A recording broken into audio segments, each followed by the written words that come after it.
ಓಂ ಗಂ ಗಣಪತೆ ನಮಃ.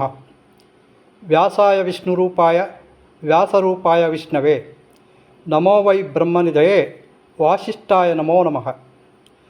ಆಷಾಢ ಶುದ್ಧ ಪೂರ್ಣಿಮೆ, ವ್ಯಾಸರ ಜನ್ಮದಿನ.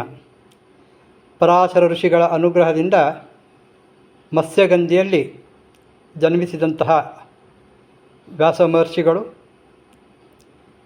ಯಮುನಾ ನದಿಯ ಬಲದಂಡೆಯ ಕಲ್ಪಿ ಎಂಬಲ್ಲಿ ಜನಿಸಿದರು.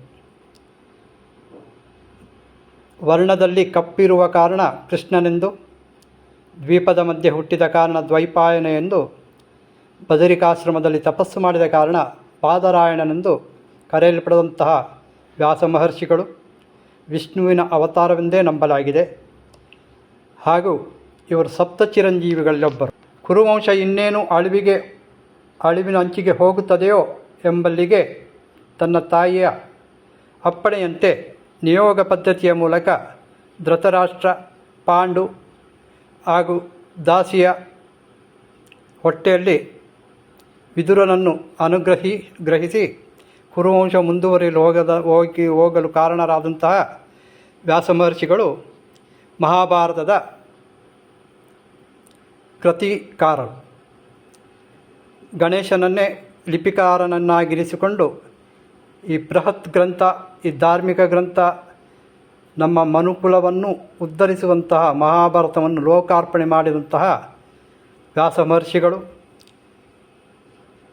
ಏಕರೂಪಿಯಲ್ಲಿ ಇದ್ದಂತಹ ವೇದಗಳನ್ನು 4 ಭಾಗಗಳನ್ನಾಗಿ ಮಾಡಿ ಈ ಲೋಕಕ್ಕೆ ಅರ್ಪಣೆ ಮಾಡಿದವರು. ದೇವತಾ ಸ್ತುತಿಯ ಸ್ತೋತ್ರವನ್ನು ಒಳಗೊಂಡಂತಹ ಋಗ್ವೇದ, ಯಜ್ಞ ಧಾರ್ಮಿಕ ಆಚರಣೆಗಳ ವಿಭಾಗವನ್ನು, ಅದರ ಆಚರಣೆಯನ್ನು ಹೇಗೆ ಮಾಡಬೇಕು ಎಂಬುದಾಗಿ ವಿವರಿಸಿದಂತಹ ಯಜುರ್ವೇದ, ಸಂಗೀತ ಗಾಯನದ ಮೂಲಕ ದೇವತಾ ಆರಾಧನೆಯನ್ನು ಹೇಗೆ ಮಾಡಬೇಕು ಎಂಬುದಾಗಿ ಸೂಚಿಸುವಂತಹ ಸಾಮವೇದ, ಹಾಗೂ ಮಾಂತ್ರಿಕ ಸೂತ್ರಗಳು, ದೈನಂದಿನ ಜೀವನಕ್ಕೆ ಸಂಬಂಧಿತ ಸೂತ್ರಗಳನ್ನು ಬೋಧಿಸುವಂತಹ ಅಥರ್ವಣ ವೇದ. ಈ 4 ವೇದಗಳನ್ನು ಜಗತ್ತಿನ ಮುಖಕ್ಕೆ ಲೋಕಾರ್ಪಣೆ ಮಾಡಿ ಋಗ್ವೇದವನ್ನು ತಮ್ಮ ಶಿಷ್ಯರಾದ ಪೈಲ ಇವರ ಮುಖಾಂತರ, ಯಜುರ್ವೇದವನ್ನು ವೈಶಂಪಾಯನ ಮುನಿಗಳ ಮುಖಾಂತರ, ಸಾಮವೇದವನ್ನು ಜೈಮಿನಿ ಮುನಿಗಳ ಮೂಲಕ, ಅಥರ್ವಣವನ್ನು ಸುಮಂತು ಮೂಲಕ ಲೋಕಕ್ಕೆ ಪ್ರಚುರಗೊಳಿಸಲು ನಿಯುಕ್ತಿಗೊಳಿಸಿದರು.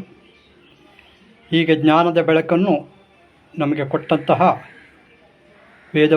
ವೇದವ್ಯಾಸ ಮಹರ್ಷಿಗಳ ಅಡಿದಾವರೆಗಳಿಗೆ ಶಿರವನ್ನು ಭಾಗಿಸೋಣ.